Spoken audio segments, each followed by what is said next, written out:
So a bid is to a great degree composed of sort of two major components. There's the takeoff component.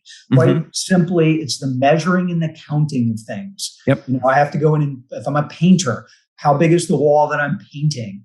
If I'm doing NEP work, how many outlets am I actually installing? So there's an obvious inaccuracy there when those numbers are just wrong.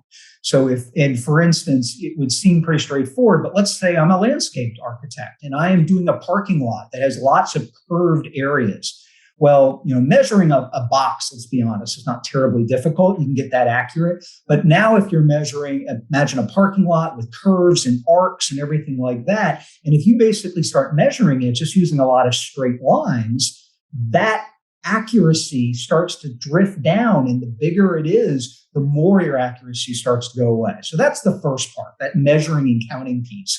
Yep. And then the second piece, of course, of the accuracy is for what the work you want to do. As you're doing your estimate, you have to make some assignments of what type of items or assemblies, as they're called in the business frequently, do you want to assign to these pieces of work? Yep. What material do I want to use? How much labor is it going to cost me? What's going to be my overhead?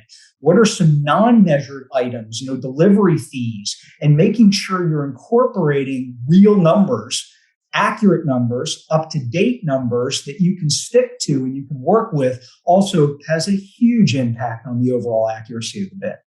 So a lot of it is, as we talked about very early on, is making sure that you can capture the document information that you're using to create your bid from the client that you're working with.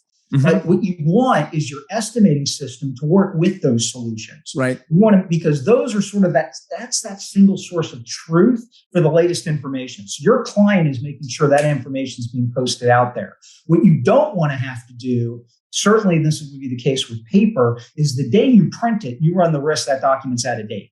So having to go back out and reprint it or even download it and then forget about it, you run the risk that a new rev comes out, another version of the documentation is released and you don't see it and you're making a bid off an old set of documents, which is worse than nothing at all, because now you run the risk of actually building against an older project or older project documents. Now you have to actually do rework to rip it out and then rebuild it because you used the wrong docs.